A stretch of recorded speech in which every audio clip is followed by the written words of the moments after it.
మహిళా లోకానికి స్వాగతం. అందరికీ నమస్కారం అండి. మనకు ఈ ఆషాఢ మాసంలో రోజొక విశేషము.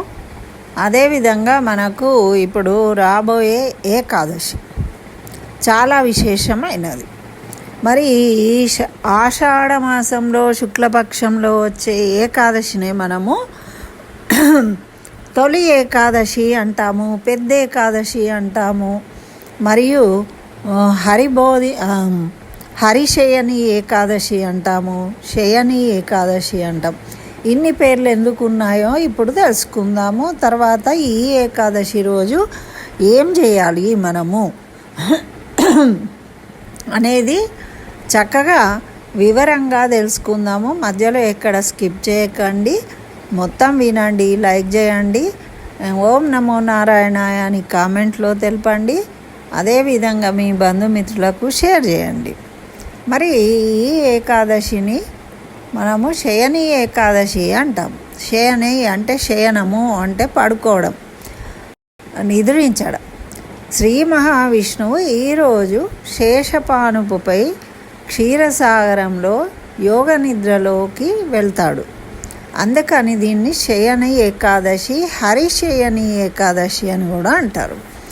అదేవిధంగా మనకు సూర్యమానం ప్రకారము ఇది దక్షిణాయనం అనేది ఈ రోజు నుండి ప్రారంభమవుతుంది. అంటే మనకు మిరుగు అయిన తర్వాత అంతా దక్షిణాయనం కాబట్టి ఇది దక్షిణాయనంలో వచ్చే మొట్టమొదటి ఏకాదశి కాబట్టి దీన్ని తొలి ఏకాదశి అంటారు. అదేవిధంగా దక్షిణాయనం అనేది ఈ ఏకాదశి నుండి ప్రారంభమవుతుంది. అందుకనే ఈ ఏకాదశి నుండే మనము చాతుర్మాస్య వ్రతాన్ని కూడా చేయడం జరుగుతుంది. మనము ఈ చాతుర్మాస్య వ్రతం గురించి చక్కగా వివరంగా వీడియో చేసుకున్నాము. మీరు దాన్ని చూడొచ్చు. దాంట్లో వివరాలన్నీ బాగున్నాయి కాబట్టి మీరు ఏం చేయాలనేది అందులో విని ఆచరిస్తే మనకు ఆరోగ్యము, ఐశ్వర్యము, ఆనందము అన్నీ కలుగుతాయి. అయితే ఈ ఏకాదశి రోజు శ్రీ మహావిష్ణువును పూజించాలి, విష్ణు సహస్రనామ పారాయణం చేసుకోవాలి. అదేవిధంగా ఈ ఏకాదశి రోజు దీపదానం చేయాలి అని మనకు పెద్దలు పురాణాలలో తెలియజేసిన విషయాన్ని చెప్తూ ఉన్నారు. మనము ఏకాదశి రోజు ఒక బ్రాహ్మడికి సాహిత్యంతో పాటు ఒక దీపాన్ని దానం చేసుకోవాలన్నమాట. ఆ విధంగా చేయడం వల్ల మనకు అన్ని సకల శుభాలు కలుగుతాయి. అదేవిధంగా ఈరోజు బీదసాదలకు దానం చేయాలి, గోవుకు ఆహారం అందించాలి, విష్ణునామ స్మరణ చేయాలి, ఎవరితోని గొడవలు పెట్టుకోకూడదు, ఎవరిని తిట్టకూడదు, నిందించకూడదు, అబద్ధాలు ఆడకూడదు. అయితే మనకు ఈ తొలి ఏకాదశి నుంచి కార్తీక శుక్ల ఏకాదశి వరకు చాతుర్మాస్యాలు కాబట్టి ఈ మాసంలో తప్పకుండా మనము భోజనం అనేది విస్తరాకులు, మోదుగా ఆకుల విస్తరిలోనే భోజనం చేయాలి అని మనకు పురాణాలు తెలియజేస్తూ ఉన్నాయి. అదేవిధంగా శ్రీ మహావిష్ణువు శేషశయ్య మీద పడుకుని ఉంటాడు కాబట్టి మనము కూడా భూశయనం చేయాలంటే భూమి మీద పడుకోవాలి. చాపనో ఏదో వేసుకొని మంచాలు పరుపులల్లో పడుకోకూడదు సాధ్యమైనంత వరకు. అయితే బ్రహ్మచర్యాన్ని పాటించాలి. ఇవి నియమాలుగా మనకు తెలియజేసిండ్రు అన్నమాట. అయితే ఈ ఏకాదశి మహత్యాన్ని వినాలి, ఏకాదశి వ్రతకథను వినాలన్నమాట. ఏకాదశి వ్రతకథను కూడా ఇప్పుడు భక్తి శ్రద్ధలతోని అందరూ విని తర్వాత ఆ శ్రీ మహావిష్ణువుకు నమస్కరించుకోండి. పూర్వము మురాసురుడు అనే ఒక రాక్షసుడు ఉండేవాడు. అతను మనకు తెలుసు కదా, దేవతల మీద యుద్ధానికి వెళ్ళి మంచి ధర్మాత్ములను, మునులను అందరినీ ఇబ్బంది పెడతారు రాక్షసుడు కాబట్టి.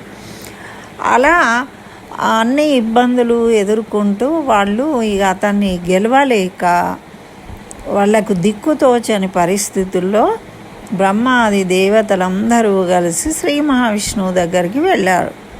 వెళ్ళి మురాసురుణ్ణి సంహరించాలి అని కోరుకున్నారనమాట. ఆ మురాసురుడి నుంచి మమ్మల్ని రక్షించు స్వామి అని. అప్పుడు శ్రీ మహావిష్ణువు ఏం చేశాడంటే ఆ మురాసురుణ్ణి సంహరించడానికి యుద్ధం చేసిండు. అట్లా ఎన్నో వేల సంవత్సరాలు యుద్ధం చేసిండు. చేసిన తర్వాత కొంత విశ్రాంతి తీసుకుంటానని ఏం చేసిండంటే హిమాలయాలలో ఉన్న ఒక గుహలోకి వెళ్ళి శయనించిండట. ఆ శయనించినప్పుడు ఈ మురాసురుడు శ్రీ మహావిష్ణువు ఎటు వెళ్ళాడని వెతుక్కుంటూ వెళ్ళి ఆ గుహలోకి వెళ్ళాడు. వెళ్ళి ఆ శ్రీ మహావిష్ణువును నిద్రిస్తూ ఉన్నట్టున్న ఆ స్వామిని సంహరించడానికి ప్రయత్నం చేసిండు. అప్పుడు ఆ స్వామిలో నుండి ఒక దివ్య తేజస్సు వచ్చి బయటకు, ఒక కన్యక బయటకు వచ్చి ఆ మురాసురుణ్ణి సంహరించింది. ఇది జరిగిన తర్వాత శ్రీ మహావిష్ణువు మేల్కొన్నాడు. ఆ కన్యను చూసి, అమ్మా ఎవరు నువ్వు, ఇతన్ని ఎందుకు సంహరించావు అని అడుగుతాడు. అడిగితే ఆమె స్వామి మీ శక్తి నుండి, మీ తేజస్సు నుండే నేను వచ్చాను, మిమ్మల్ని సంహరించడానికి ప్రయత్నిస్తూ ఉంటే నేను ఇతన్ని సంహరించాను, ఈ రాక్షసుణ్ణి అని చెప్తుంది, నమస్కరిస్తుంది.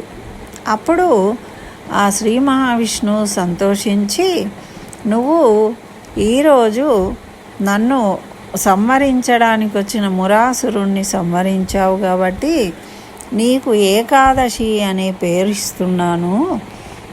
ఈ రోజు నుంచి ఏకాదశి తిథి రోజు ఎవరైతే నన్ను పూజిస్తారో వాళ్ళందరికీ కూడా నేను అనుగ్రహిస్తా, వాళ్ళ పాపాలను పోడగొడతా అని వరం ఇచ్చాడనమాట.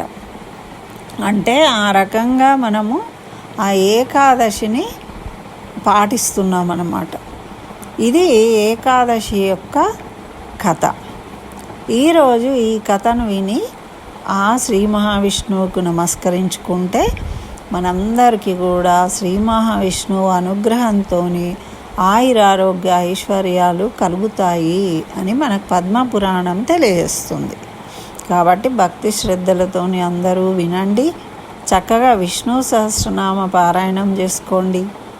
వీలైనంత ఎవరితో గొడవలు పడకుండా, అబద్ధాలు చెప్పకుండా మౌనం పాటించండి. తర్వాత ఎవరిని కూడా నిందించకూడదు. ఇతరమైన విషయాల పట్ల ఆసక్తి ఉండకుండా ఉపవాసము అంటే ఆ భగవంతుడి దగ్గర ఆ భగవంతుడినే మనసులో స్మరిస్తూ ఉండడమే వ్రతం చేయడం.